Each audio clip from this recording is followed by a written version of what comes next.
If you are having a panic attack right now as we speak, then this video is for you. If you are looking to manage your panic attacks in a broader sense, or you just want information on panic attacks, then please use the links below for a couple of other videos I've done. Okay, intro over. Let's get right to it. Here are 10 coping strategies for when you're in the middle of a panic attack.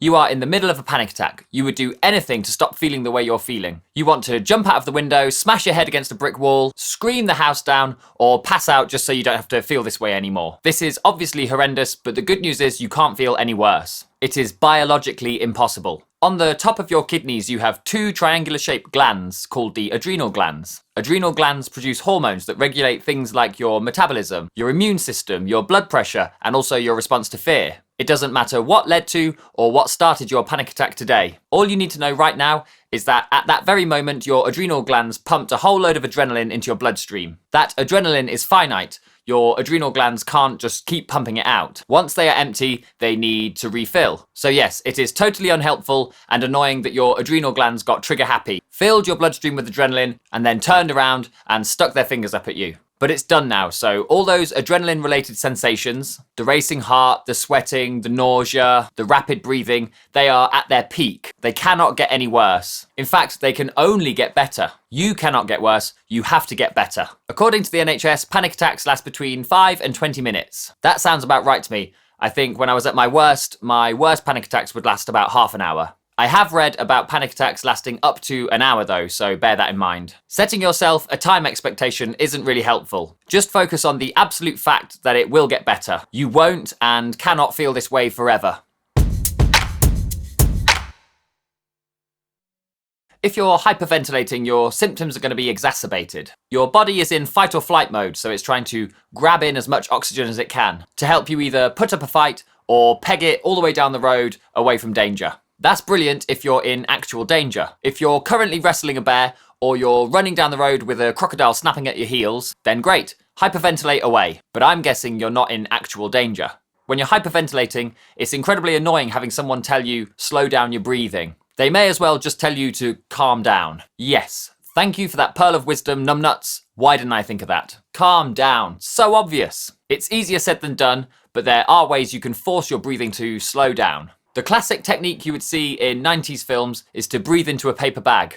Whilst this might look ridiculous, there is actual science to back it up. Your balance of oxygen and carbon dioxide is out of whack. You have too much oxygen, so your heart rate elevates and all your systems get fired up. Breathing into the paper bag forces you to recycle the air you're breathing out. You end up taking in air that has a higher concentration of carbon dioxide. You starve yourself of oxygen-rich air, and this helps your heart rate slow and your symptoms subside. Great on paper, but in practice, I can't think of anything worse than breathing into a paper bag whilst I'm having a panic attack. My main concern is throwing up, and so the connotations of the paper bag and the hot breath in the bag and breathing it all in, and the smell and the taste it's gonna do more harm than good. So what can you do? Just slowly transition your breathing back to normal. Try to get to a place where you can breathe in for 4 seconds, hold your breath for 4 seconds, and then breathe out for 4 seconds. This might take you a few minutes, but that's fine, just keep going. If you can't make the full 4 seconds, start with 2 seconds for each step. If you feel like you can't hold your breath at all, then skip that step and just do the in for 4 and out for 4. Keep going and you will eventually get there. This does the same thing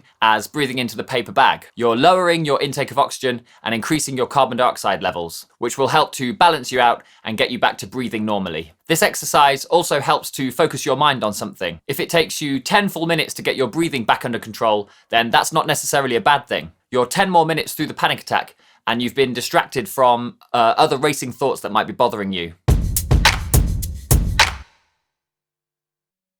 It is very useful to consciously label what is happening to you as a panic attack. Saying something like, "This is just a panic attack," can sound patronizing, but it's much less scary than thinking you're having a heart attack. Say it out loud. I'm having a panic attack. Panic attacks don't kill people. This isn't going to suddenly stop your panic attack, but it will cast doubt over it, and it will help to keep you grounded in reality and thinking more rationally. If a lot of your thoughts are currently starting, "I should," try rephrasing them. For example, I should be able to cope with this. Change it to something like, I will be able to cope with this. I should eat healthier. Change that to, I can eat healthier today by taking these steps. I should be able to get on a plane. change that to something like, I wish I wasn't so afraid of flying, but here are the steps I'm taking as I work towards a solution. This I should language is like bullying yourself. That's always unhelpful, but particularly unhelpful during a panic attack. Also, are you having a lot of automatic negative thoughts? Things like, I'm going to mess this up. I can't cope with this. Nobody likes me. The world is an awful and dark place. Ask yourself, what's the evidence for this being true? Has this been true in the past? Remind yourself that these thoughts aren't fact, nor are they premonitions. They are just scary, temporary, unhelpful thoughts. It is very tempting to blame yourself for your panic attack. I'm useless, I'm a wimp, I'm pathetic. Nobody else is having this problem. Why can't I just be normal? Ignorant people may even say things like that to you. You're being dramatic, pull yourself together. You just need to eat better and do some more exercise. It's your fault. If you were more like me, you wouldn't be having this problem. The truth is, it is not your fault you're struggling with a panic attack. There are genetic and circumstantial reasons for why you're having a panic attack right now. You're not doing anything wrong.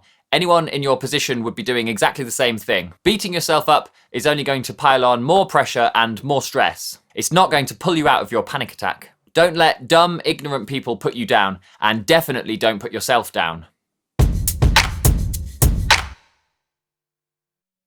Mindfulness helps to bring you back into the room and back to the here and now. This is especially useful if you're experiencing a sense of detachment or separation from reality. If you feel like you're outside of your body, try thinking of a couple of sensations that are very familiar to you. Scrunch up your toes and notice exactly how that feels. Relax them and do it again. Or pinch a piece of your clothing and rub it between your fingers. How does it feel? How does it smell? How do your jeans feel? How are they different from the feel of your t-shirt? If you're calm enough and not pacing up and down, you could build on this and start a muscle relaxation technique. A very easy one is to work through every muscle in your body. Tense it up and then relax it again. Start with your toes and then your feet, then your ankles, then your calves. Keep slowly working up all the way through your body, tensing the muscle and then relaxing it again. This can be very effective. You will find areas of your body where you're already tense. You'll find areas of your body where you aren't so tense. Notice that. Label it. Again, this takes up brain space and forces you to focus on something else other than your horrendous panic attack. If you're not in a position to go through a muscle relaxation technique, just focus on objects and things in the room around you. A therapist I used to see would say, cameras out. When you're panicking, you focus inwards and look at everything that's going on inside your body. If you can shift your focus out, back into the world, you're no longer focusing on those horrible feelings and your panic will come down. Start by picking a single object close to you. Is there a ticking clock on the wall? How does it sound? Is the second hand jerking? Is the minute hand making minute incremental shifts as it moves its way around the clock? Has the clock been hung straight? Where on the wall is it? How central is it? How close to the ceiling is it? Go nuts with all these specifics. Do this with anything and everything around you, but make sure to do it only one object at a time and very slowly. Don't hop around the room racing through different things. Focus on one thing, and then when you've exhausted that, move on to the next thing. And then do that again and again. I'm not talking about beasting yourself here. I'm talking about walking or a gentle bike ride. Just something that will get the blood pumping around your body a bit, which will help to use up and flush out the adrenaline. You want a slight increase in your heart rate, not a full-on cardio workout. Obviously, if you're hyperventilating, don't do any exercise. But if you can, push yourself to get up and go out of the door. Engaging with some movement can really help to straighten you out.